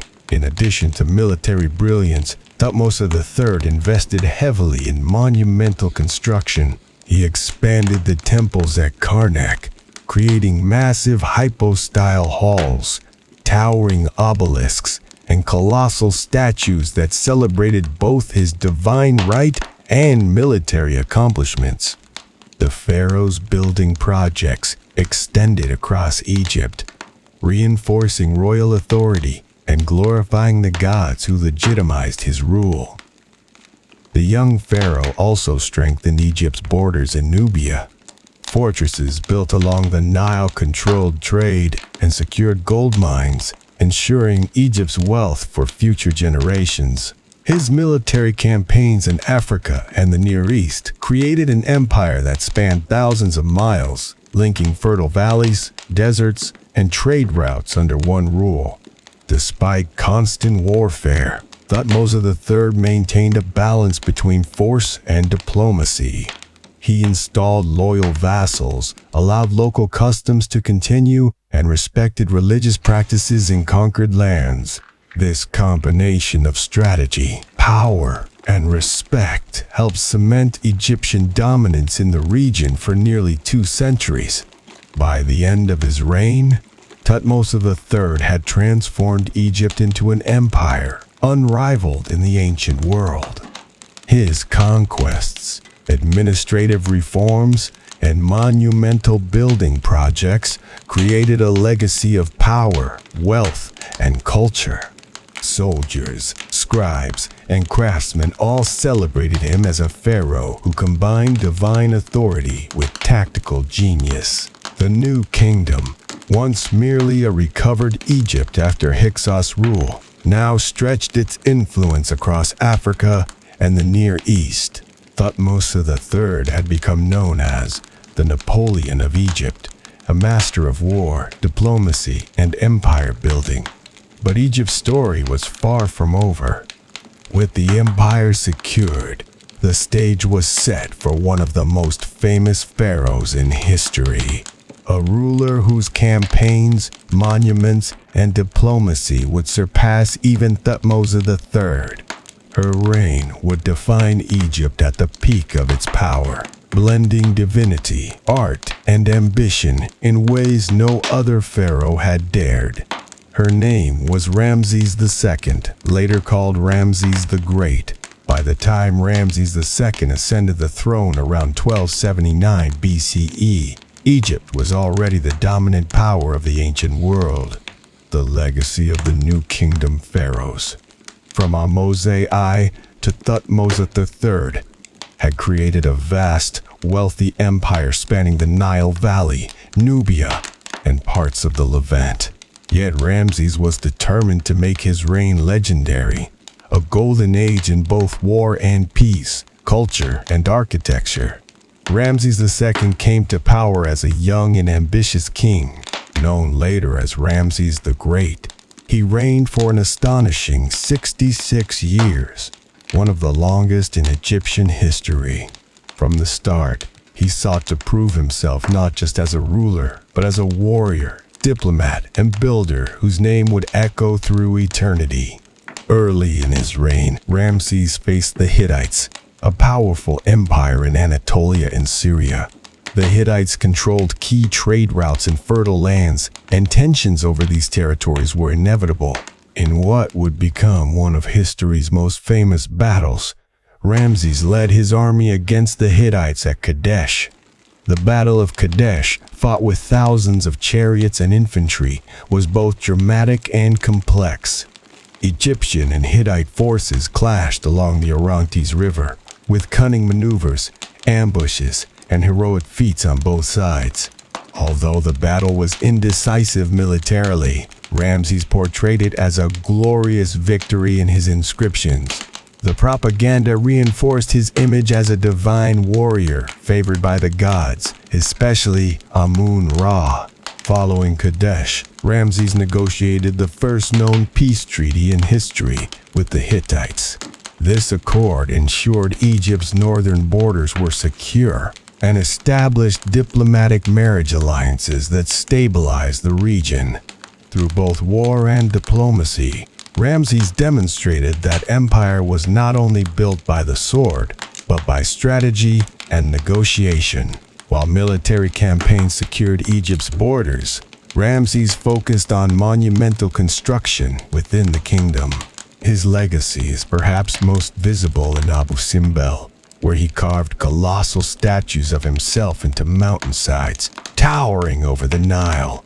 The temples served multiple purposes: religious devotion, political propaganda, and demonstration of Egypt's unmatched power.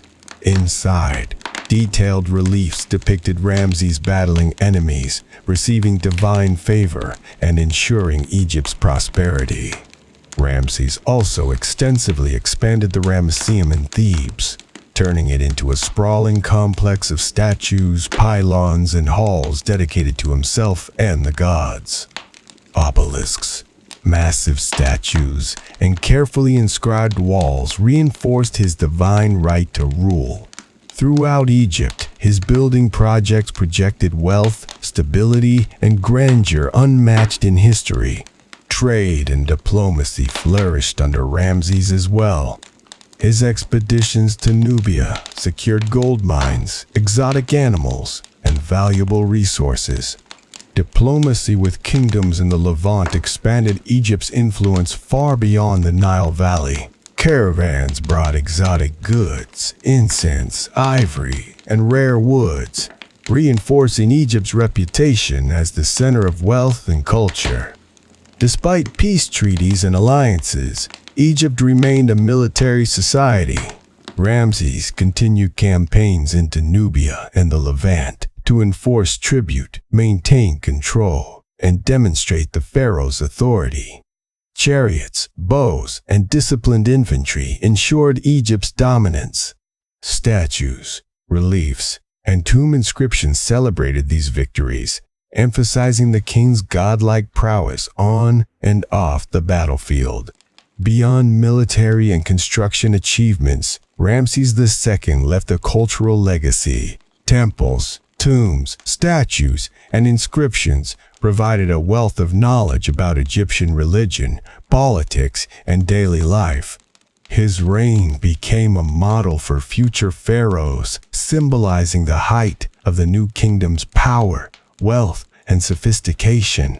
By the time of his death, around 1213 BCE, Ramesses II had ruled Egypt for over 6 decades, leaving a monumental legacy. A secure empire, unrivaled wealth, countless monuments, and a dynasty firmly established.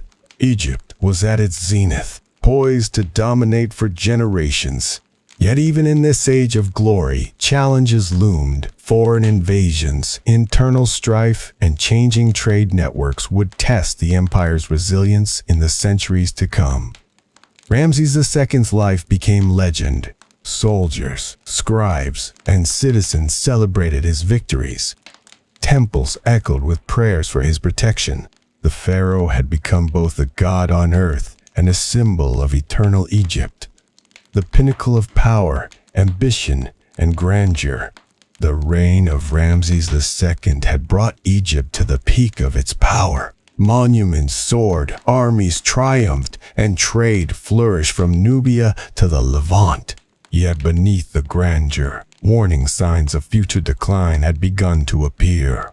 After Ramesses II's death, his successors struggled to maintain the same level of authority. The pharaohs who followed were often weaker, relying on officials and regional governors to hold the empire together. The central authority, so meticulously maintained under strong rulers like Thutmose III and Ramesses himself, began to waver. Internal corruption crept into the bureaucracy. Taxes were collected inefficiently. Nomarchs in distant provinces became increasingly independent, and some even withheld tribute. The wealth of the empire, once flowing smoothly into temples and the treasury, began to stagnate. Meanwhile, external pressures intensified. Along the eastern frontiers, new groups of warriors, often called the Sea Peoples, threatened Egypt's influence. These mysterious maritime invaders attacked cities along the Levantine coast and disrupted trade routes. Egypt's armies, stretched thin from previous campaigns, struggled to repel them consistently. To the south, Nubia's gold mines remained crucial, but local uprisings and the growing strength of indigenous kingdoms sometimes interrupted the steady flow of resources. Egypt's dominance over distant territories became more symbolic than absolute. Religious and cultural shifts also reflected the empire's instability. Pharaohs no longer wielded unquestioned divine authority in the same way as their predecessors. Temples were still grand, but fewer monumental building projects were undertaken. The emphasis shifted from expansion to consolidation, maintenance, and survival. Even Ramses II's monuments, once symbols of eternal strength, now cast long shadows over a kingdom struggling to sustain its empire. Statues of the pharaohs remained, but the streets of Thebes and the Nile Valley began to whisper of political intrigue, factionalism, and unrest. Egyptian literature from this period reveals a sense of anxiety. Wisdom texts warned of chaos, social disorder, and moral decline. Scribes lamented corruption and inefficiency, signaling that even the most learned minds feared the slow unraveling of the empire. By the end of the 20th dynasty, Egypt faced serious challenges: political fragmentation. Local rulers wielded increasing power, weakening central authority. Economic strain, tribute, trade, and agricultural production fluctuated, limiting resources. Foreign threats, raids by the sea, peoples, and invasions along the Levantine corridor tested military strength.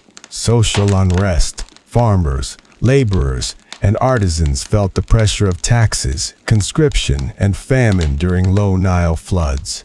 Egypt, once invincible, now teetered on the edge of decline. Yet even in these difficult times, the empire endured. The Nile's annual flood continued to nourish the land. The gods remained venerated in temples, and pharaohs still claimed divine authority. Egypt's history, built over millennia, was resilient. The stage was set for the next phase of transformation, when internal decay, foreign invasion, and political upheaval would converge, leading to the Third Intermediate Period, a time of division, foreign rule, and uncertain futures. After centuries of unity and dominance, Egypt's new kingdom began to fracture. The powerful pharaohs of the past were gone, and the centralized authority that had kept the empire intact weakened. Provincial governors, the nomarchs, increasingly acted independently, and foreign powers sensed Egypt's vulnerability. From the west, the Libyans began migrating into the Nile Delta. They settled in fertile lands, raising cattle and establishing fortified towns. While some assimilated peacefully into Egyptian culture, others became raiders, challenging local authorities and occasionally clashing with Egyptian forces. To the south, Nubia, long under Egyptian control, began asserting greater independence. Powerful Nubian kingdoms such as Kushites built their own military strength and gradually reclaimed territories once dominated by Egypt. Trade routes for gold, ivory, and luxury goods became contested, further straining Egypt's economy. Meanwhile, the eastern frontier remained unstable. The Levantine coast, previously secured by the campaigns of Thutmose III and Ramesses II, faced renewed raids and the influence of emerging foreign groups. Egypt's traditional influence over vassal states weakened, and cities once loyal to Pharaoh began asserting autonomy. The political fragmentation had profound consequences. By the end of the 20th dynasty, Egypt was no longer unified under a single, all-powerful pharaoh. Provincial rulers wielded real power, sometimes even challenging the pharaoh's authority. Internal corruption and weak leadership exacerbated the empire's vulnerability to external threats. This period became known as the Third Intermediate Period, a time when multiple dynasties ruled simultaneously in different regions. Northern Egypt often fell under Libyan influence, while southern Thebes remained a center of native Egyptian rule. Amid this political fragmentation, the arts and religion persisted. Temples were still built and restored, though on a smaller scale. Religious ceremonies continued along the Nile River, sustaining a sense of divine order even as political unity crumbled. Priests gained increasing power, sometimes rivaling the authority of pharaohs themselves. Yet even as Egypt divided, the memory of its imperial glory remained vivid. Scribes continued to record histories of the great pharaohs. Monumental architecture from the New Kingdom stood as a testament to past greatness, and the Nile continued to provide life, sustaining cities, agriculture, and culture. The stage was set for new powers to emerge, outsiders who would exploit Egypt's internal weaknesses. From Libyans in the delta to the Kushites in the south, Egypt, once the undisputed ruler of the ancient world, now faced a precarious future. End of chapter 15. With the new kingdom's power waning, Egypt entered a new era of uncertainty. The centralized authority that had once ruled from Thebes was fractured, and foreign groups saw opportunities to assert influence. Chief among these were the Libyans, who had gradually migrated into the Nile Delta over decades. The Libyans were not merely raiders. They were organized, skilled in warfare, and adept at settling fertile lands. They established fortified towns and intermarried with local Egyptians, creating hybrid dynasties. Over time, some Libyan chieftains seized real political power, controlling the northern Nile Delta and even influencing the selection of pharaohs.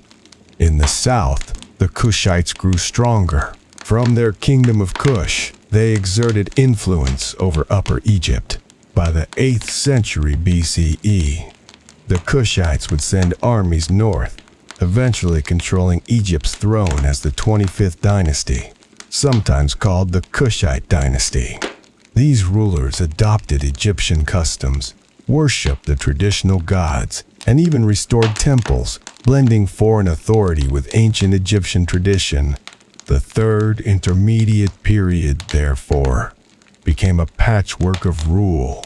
Delta, North Egypt, dominated by Libyan chieftains, who sometimes appointed puppet pharaohs. Thebes and Upper Egypt, often ruled by local Egyptian dynasties, occasionally under Nubian influence. Foreign influences, Nubians in the south and Libyans in the north, challenged traditional Egyptian political structures. Despite this division, Egyptian culture endured. Temples, religious festivals, and the veneration of gods like Amun-Ra remained central. Priests gained substantial political power, sometimes rivaling kings themselves, and scribes continued to record histories, preserving memories of the great pharaohs of the New Kingdom. Art and architecture during this period reflected both continuity and adaptation. Nubian pharaohs commissioned temples in traditional Egyptian style, but added Kushite motifs. Libyan rulers, meanwhile, maintained Egyptian religious and artistic practices to legitimize their authority. Egypt's identity persisted even as its political map fragmented. In warfare, the Egyptian armies were no longer the unstoppable force of the new kingdom. Smaller armies defended provincial territories, sometimes relying on mercenaries from foreign lands. Yet Egypt's strategic location along the Nile River allowed it to endure. Fertile fields and trade routes continued to sustain life and commerce, providing resilience against outside threats. The era also marked the rise of monumental restorations. Nubian and Libyan pharaohs rebuilt and expanded temples at Karnak and Luxor Temple, emphasizing continuity with the glories of the new kingdom. These acts were both religious devotion and political propaganda, reinforcing the legitimacy of foreign rulers in the eyes of the Egyptian populace. By the end of this period, Egypt had survived multiple foreign incursions and internal fragmentation. Though it no longer dominated the Near East or Nubia as it once had, its culture, religion, and civilization endured. The pharaohs of foreign descent blended into Egypt's identity, demonstrating that the strength of Egyptian civilization lay not only in conquest, but in resilience and adaptation. By the 8th century BCE, Egypt's southern neighbors had grown powerful. The kingdom of Kushites, centered in Napata, had long traded with Egypt for gold, ivory, and luxury goods. They admired Egypt's culture, worshipped the same gods, and studied its arts, architecture, and religion. Now, the Kushites were ready to take the next step, ruling Egypt itself. The rise of the 25th dynasty began with Pi, a powerful king from Napata. Around 747 BCE, he launched a campaign northward, crossing the deserts and following the Nile River to reclaim Upper Egypt. His army captured Thebes, the religious heart of Egypt, and Pi declared himself pharaoh, emphasizing his devotion to the gods and continuity with ancient Egyptian traditions. Pi's reign was marked by both military and cultural achievements. He built and restored temples along the Nile, notably at Karnak, and promoted religious ceremonies to solidify his rule. Unlike previous invaders, the Kushites did not simply conquer Egypt, they embraced it. By presenting themselves as legitimate heirs of Egyptian culture, the 25th dynasty won loyalty from priests, scribes, and citizens. After Pa, the Kushite kings strengthened their control. Shabaka and his successors expanded the dynasty's reach. They secured trade routes to Nubia and the Near East, restored monuments from the New Kingdom, and revived Egypt's art and literature. Under their rule, Egypt experienced a renaissance. Temples were rebuilt, statues erected, and hieroglyphic inscriptions flourished. One of the most remarkable aspects of Kushite rule was the blending of two cultures. Kushite pharaohs wore traditional Egyptian regalia but introduced Nubian motifs in architecture, jewelry, and ceremonial practices.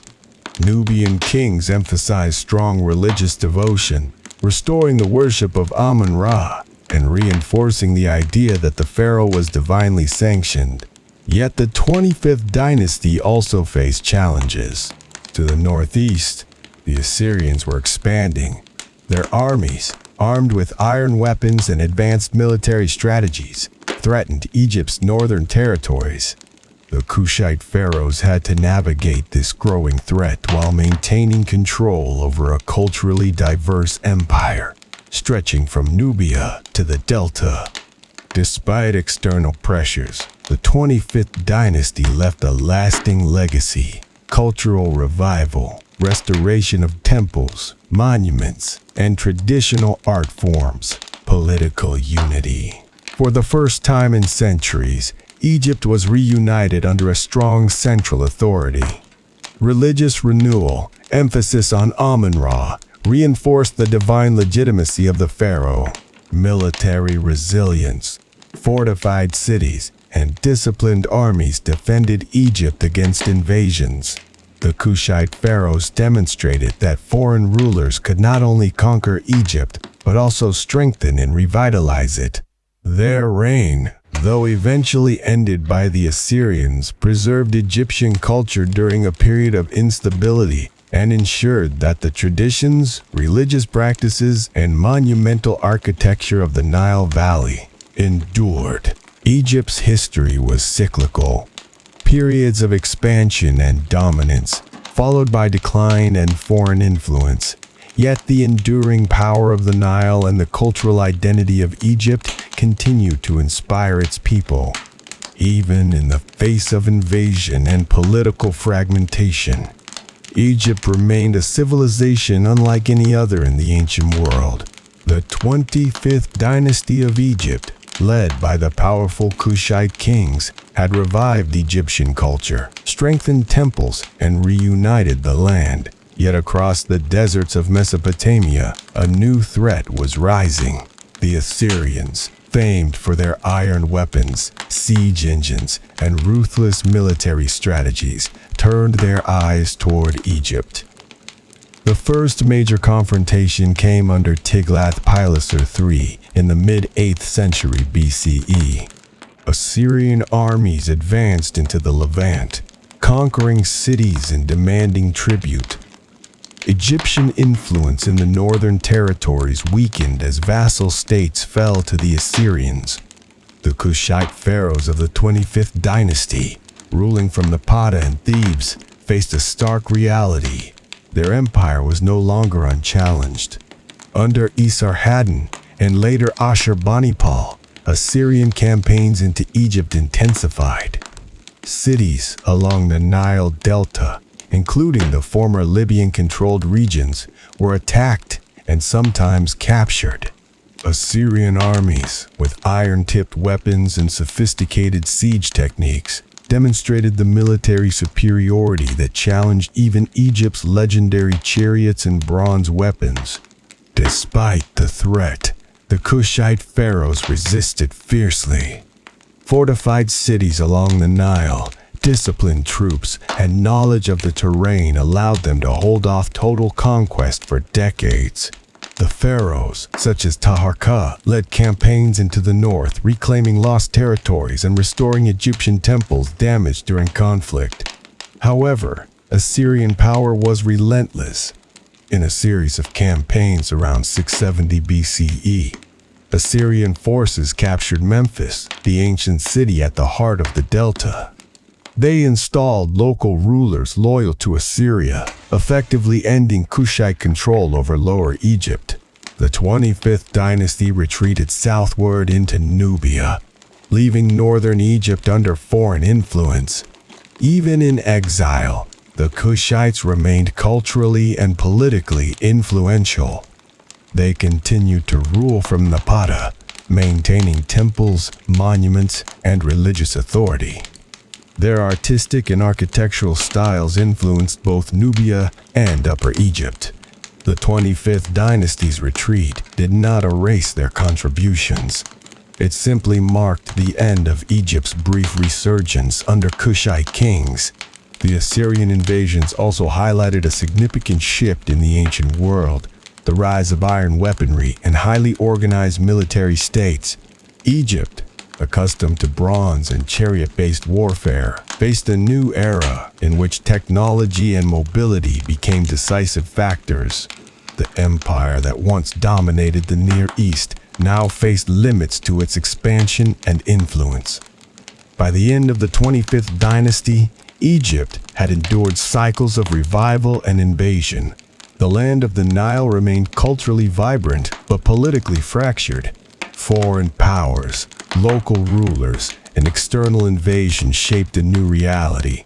Egypt would remain a symbol of civilization, yet its dominance over neighboring lands was no longer guaranteed. After centuries of resilience, Egypt faced a new and overwhelming challenge: the rise of the Persians. By the 6th century BCE, under the leadership of Cambyses II, the Persian Empire had expanded across Mesopotamia and the Near East. turning its sights toward the fertile lands of the Nile. Egypt, fragmented politically after the Third Intermediate Period, struggled to defend its borders. Internal divisions among pharaohs and local governors weakened coordinated resistance. The Persians, with their highly organized armies and expertise in siege warfare, moved swiftly across the Sinai and into the Delta. In 525 BCE, Cambyses II launched a decisive invasion. The Battle of Pelusium marked a turning point. Persian forces, using clever psychological tactics, including animals considered sacred by the Egyptians, defeated the pharaoh Psamtik III. Memphis fell, and Egypt was incorporated into the Persian Empire as a satrapy, a province governed by a Persian-appointed governor. Despite Persian control, Egypt retained aspects of its cultural identity. Local temples continued, rituals, priests preserved hieroglyphic records, and the Nile remained the lifeblood of the civilization. Persian rulers, aware of Egypt's religious and cultural significance, often maintained traditional institutions to ensure stability. Yet political independence was lost. Pharaohs were no longer autonomous rulers. They became administrators under a foreign empire. Heavy taxation and tribute were imposed, draining resources and reshaping the economy. Revolts occurred frequently as Egyptians resisted foreign authority, but the Persian Empire's military might ensured these uprisings were eventually suppressed. The Persian period introduced new influences. Administration became more centralized, incorporating Persian bureaucratic practices.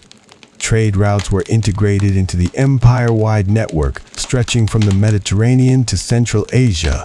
Egyptian art and architecture absorbed subtle foreign elements, though traditional forms persisted alongside them. Egyptians remembered the glory of the New Kingdom and the 25th Dynasty. Monuments from the age of Ramesses II and Kushite rulers continued to inspire awe. The Nile's life-giving flood sustained agriculture, temples, and cities, allowing the civilization to endure even under foreign domination. This period marked a profound shift in Egypt's history. Political sovereignty was lost, yet cultural resilience endured. Egyptians adapted to Persian rule while safeguarding traditions that would survive for centuries. The Empire of the Nile, though conquered, remained vibrant, its memory and identity untouched by external control. The stage was now set for future challenges and transformations. Greek influence, Macedonian conquest, and the rise of legendary leaders who would once again reshape Egypt's destiny. In 332 BCE, Egypt faced yet another turning point in its long history. The Persian Empire, weakened by internal conflicts and external pressures, was unable to defend its territories against the rising power of Alexander the Great. Alexander, a brilliant military strategist and conqueror of the known world, marched south along the Levant, ultimately entering Egypt without a battle. The people welcomed him as a liberator from Persian rule. Alexander understood the symbolic power of Egypt. He visited the sacred temples of Thebes and was declared a son of Amun-Ra, legitimizing his authority in the eyes of Egyptians. By embracing local religion and customs, he secured loyalty without force, blending Greek and Egyptian traditions in a way that would define the next era.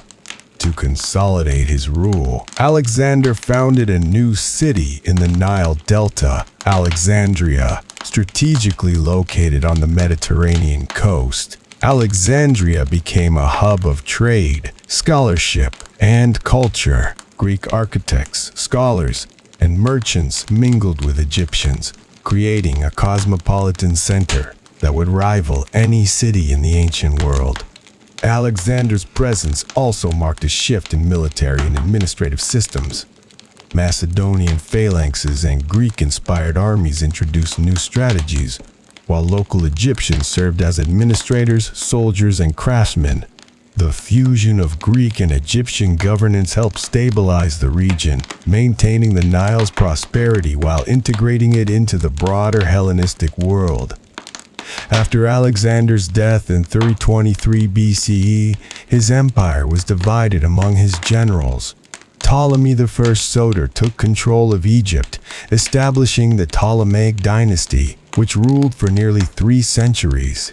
The Ptolemies maintained Egyptian religious practices while promoting Greek culture, language, and governance. Pharaohs of Greek descent sat on the throne, yet they honored Egyptian gods and traditions to legitimize their reign.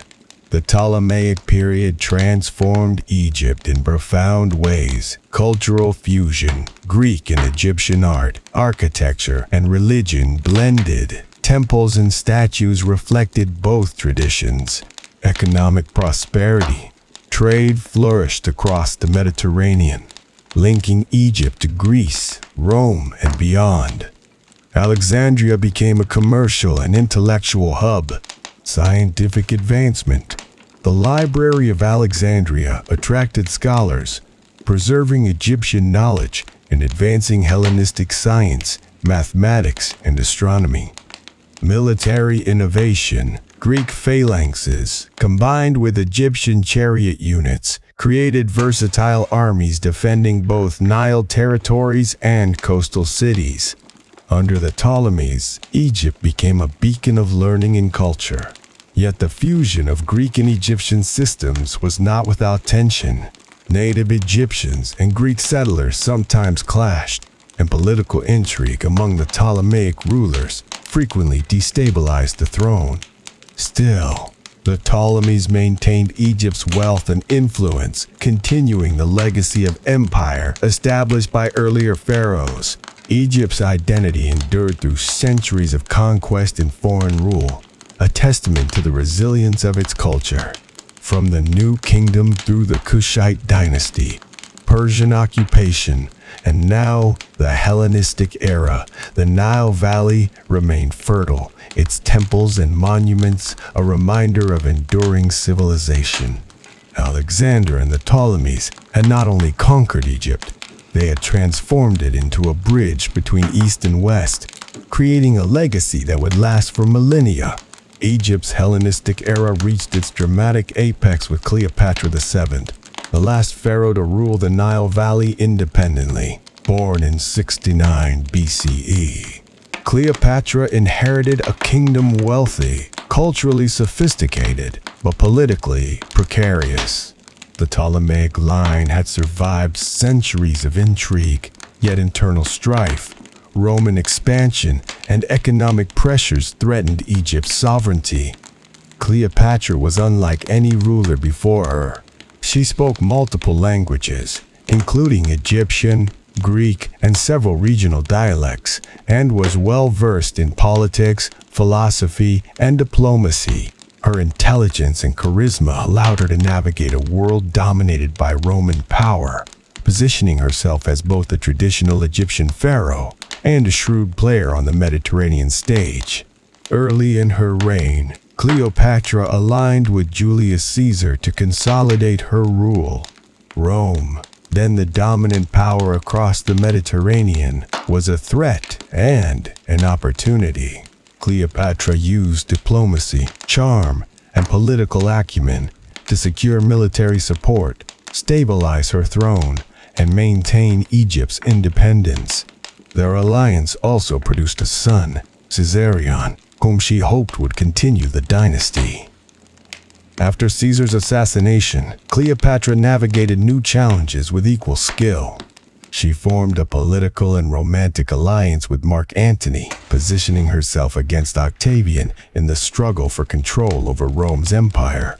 The alliance emphasized Egypt's wealth, military strength, and strategic importance along the Mediterranean trade routes.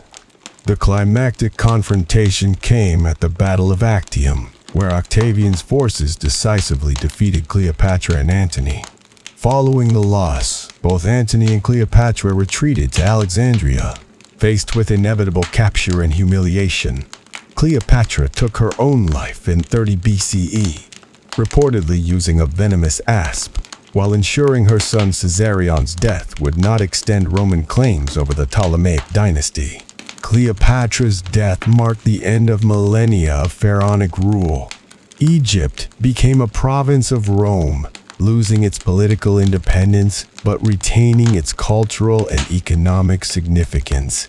Roman administrators respected the Nile cycles, temples, and religious traditions, continuing centuries-old agricultural and religious practices. Yet the era of native pharaohs, from Narmer to Cleopatra, had ended.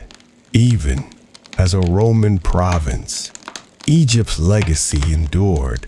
Culture, temples, art, and literature preserved the memory of centuries of pharaonic civilization. Economy. Grain from the Nile supported the Roman Empire, maintaining Egypt's role as a breadbasket. Knowledge. Alexandria continued to serve as a center of learning, blending Greek, Egyptian, and later Roman scholarship. Identity. Egyptians retained traditions, religious practices, and reverence for their ancient gods despite foreign rule. Cleopatra's story became legendary, immortalized in literature, art, and later popular culture. She symbolized the grandeur, resilience, and sophistication of Egypt, a civilization that survived conquest, foreign rule, and the passage of millennia. Under her rule, Egypt had navigated diplomacy, war, and alliance with one of the greatest empires the world had ever known, leaving a legacy unmatched in its drama and historical significance. After Cleopatra VII's death in 30 BCE, Egypt became a province of the Roman Empire, marking a dramatic shift from the age of pharaohs to imperial administration. Rome, recognizing Egypt's wealth and strategic importance, treated the province as a personal possession of the emperor, rather than a standard senatorial territory. The Nile remained Egypt's lifeblood, but now its harvests supplied the grain needs of Rome itself. The Romans maintained the ancient administrative structure while introducing new governance methods. Prefects were appointed by the emperor to oversee taxation, grain storage, and legal matters. Cities like Alexandria thrived as centers of commerce, culture, and scholarship, blending Greek, Egyptian, and Roman traditions. The city became a hub for traders from the Mediterranean, Africa, and the Near East, maintaining its status as a crossroads of civilization. Religion continued to flourish. Egyptians still venerated Amun-Ra, Isis, and other deities, and temples remained central to community life. Romans, pragmatic in governance, often supported local religious institutions to ensure stability. Egyptian priests retained significant influence, overseeing rituals, land holdings, and temple economies. Economically, Egypt remained immensely prosperous. The Nile's predictable floods enabled reliable harvests of wheat, barley, and papyrus. Grain exports became a cornerstone of Rome's food supply, while Alexandria's harbors connected Egypt to Mediterranean trade routes. Luxurious Egyptian goods, gold, linen, glass, and papyrus scrolls flowed into Roman markets, enriching both local elites and imperial coffers. Cultural life thrived under Roman rule. Alexandria's library and the Mausoleum continued as centers of learning, attracting philosophers, scientists, and mathematicians.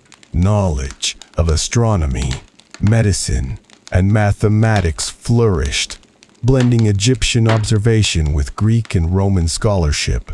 Artists and architects created works that merged Roman techniques with traditional Egyptian motifs, producing a unique Hellenistic Roman-Egyptian style. Roman military presence was concentrated along strategic points: the Nile's delta, desert frontiers, and key trading routes. Forts and garrisons protected against desert raiders and maintained order. Although Egypt was relatively stable compared to other Roman provinces, occasional revolts occurred, often fueled by heavy taxation or local disputes over religious practices. Despite being a province, Egypt retained a distinct identity. Hieroglyphs continued to be used in temples. Religious festivals remained vibrant, and the pharaonic past was celebrated as part of cultural memory. Roman emperors often adopted Egyptian titles when visiting the Nile Valley, acknowledging its long and storied history. Roman Egypt was therefore a paradox, politically subjugated, yet culturally thriving. Its economy, scholarship, and religion flourished, preserving the legacy of centuries of pharaonic rule. While the Nile's waters now flowed under Roman authority, the spirit of Egypt, the civilization of pharaohs, Cushites, and Ptolemies, endured, influencing generations to come. By the 1st and 2nd centuries CE, Egypt, under Roman rule, became a vital center for religious and intellectual transformation. The traditional gods of the Nile, such as Amun-Ra and Isis, still held sway in temples, yet a new faith began spreading along the Nile: Christianity. Christianity arrived in Egypt through travelers, merchants, and Greek-speaking communities in Alexandria, a cosmopolitan hub of ideas and trade. By the 3rd century CE, Christian communities were firmly established, blending local traditions with the teachings of Jesus. Egyptian Christians, known as Copts, translated scripture into the native language and developed unique theological interpretations, giving rise to Coptic Christianity. The rise of Christianity had profound consequences. Decline of traditional temples. Many ancient cults lost influence as the population gradually converted. Temples, once funded by pharaohs and Roman elites, saw diminished resources. Preservation of Egyptian culture. Christian monks in desert monasteries copied texts, preserving not only the Bible but also ancient Egyptian writings and knowledge. New religious architecture. Churches and monasteries began appearing in cities and rural areas, incorporating Egyptian artistic motifs and symbolism into Christian design. Alexandria became a center of Christian scholarship. Thinkers such as Origen and later Clement of Alexandria studied Greek philosophy alongside Christian theology, bridging intellectual traditions. Egypt's long-standing reputation as a center of learning helped shape early Christian thought, philosophy, and monasticism. Despite the spread of Christianity, rural areas retained traditional beliefs longer. Festivals along the Nile, veneration of local gods, and funerary customs persisted, blending with Christian practices. This gradual transformation was not abrupt, but marked by coexistence, adaptation, and synthesis of old and new. The social structure also evolved. Monastic communities in deserts like Wadi Natron became centers of education, spiritual discipline, and manuscript preservation. Monks cultivated fields, copied ancient texts, and maintained libraries, ensuring that Egypt's cultural legacy endured even as the religious landscape shifted dramatically. By the 4th century CE, Christianity became dominant under the Roman Empire's endorsement. Pagan temples gradually fell into disuse or were converted to churches. The Pharaonic era's political and religious traditions faded into history, yet their influence survived in art, architecture, and cultural memory. Egypt's transformation was profound.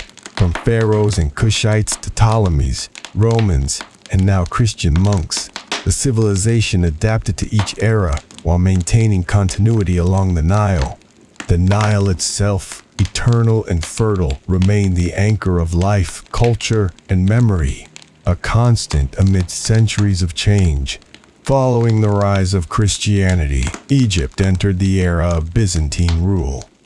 The Eastern Roman Empire governed the Nile Valley from Constantinople, making Egypt a critical province for grain, trade, and defense. Alexandria remained a vibrant intellectual hub, hosting Christian scholars, philosophers, and astronomers who preserved centuries of Egyptian, Greek, and Roman knowledge. By the 7th century CE, a dramatic change arrived: the Islamic conquest. In 641 CE, the Arab general Amr ibn al-As led Muslim forces into Egypt, toppling Byzantine control. Alexandria and Fustat, the new administrative center near modern Cairo, became centers of Islamic governance. Egypt's political allegiance shifted, but the Nile continued to sustain its population, agriculture, and urban centers. Islam brought new religious, social, and administrative structures. Religion. Mosques replaced some churches as centers of worship, yet Christianity persisted among Copts. Ancient Egyptian culture influenced local Islamic art, architecture, and religious practices. Administration.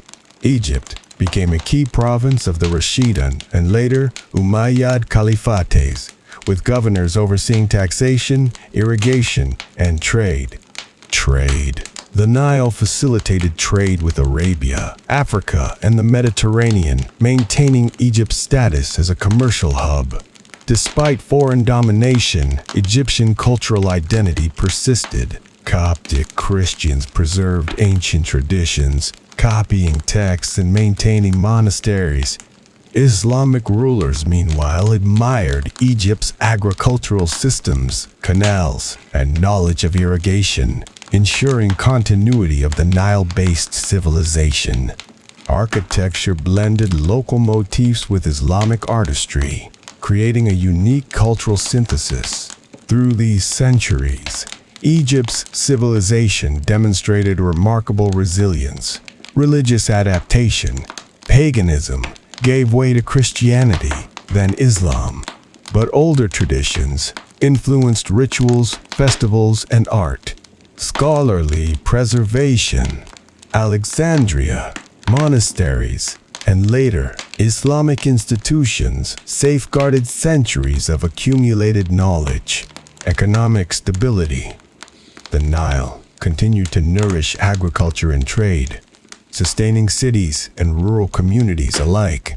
Egypt's long history, from pharaohs to Islamic governance, shows a civilization defined not only by rulers or conquest, but by the continuity of culture, religion, and society along the Nile.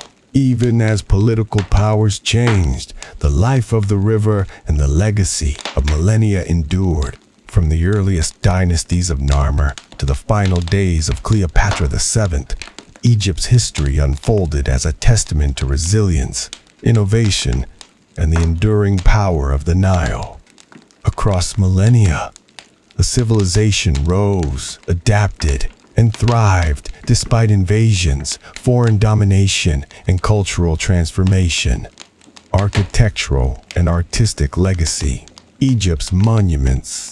The pyramids, temples of Luxor, Temple and Karnak, and grand tombs remain among the most enduring symbols of human achievement. Their precise construction, monumental scale, and alignment with celestial and natural patterns reveal a deep understanding of engineering, astronomy, and aesthetics. Sculptures, hieroglyphics, and reliefs tell stories of pharaohs, gods, and everyday life, preserving a civilization's memory for future generations. Political innovation. Egyptian governance evolved over time, from the centralized power of early pharaohs to periods of fragmentation, foreign rule, and Hellenistic monarchy. Even under foreign domination, Persian, Greek, or Roman, Egyptian administrative systems, taxation methods, and provincial governance influenced imperial strategies. The integration of local and foreign systems highlights Egypt's ability to adapt while preserving core societal structures. Religion and spirituality. From the worship of Amun-Ra and Isis to the rise of Coptic Christianity and later Islamic influence, Egypt's religious landscape evolved without erasing the past. Temples became churches and mosques, yet spiritual continuity persisted.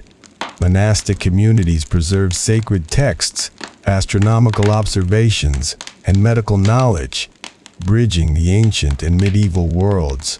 Science, learning, and culture. Egyptian innovations in mathematics, medicine, agriculture, and astronomy laid foundations for later civilizations. Alexandria's library and its Hellenistic scholars combined Greek knowledge with centuries of Egyptian observation. Even under Roman and Islamic rule, Egypt remained a center of scholarship, blending ideas across cultures, languages, and religions. Resilience. Through change, Egypt's greatest achievement was its continuity. Despite foreign invasions, dynastic collapse, or religious transformation, the civilization endured. The Nile, ever faithful, sustained agriculture, trade, and settlement, allowing culture to survive and adapt. Egyptian identity was not defined solely by rulers, armies, or empires, but by the persistence of traditions, knowledge, and reverence for the river that made life possible. Enduring influence. The world has long been inspired by Egypt. Modern architecture and art echo pharaonic motifs. Knowledge of Egyptian astronomy, mathematics, and medicine influenced Greek, Roman, and later European scholarship.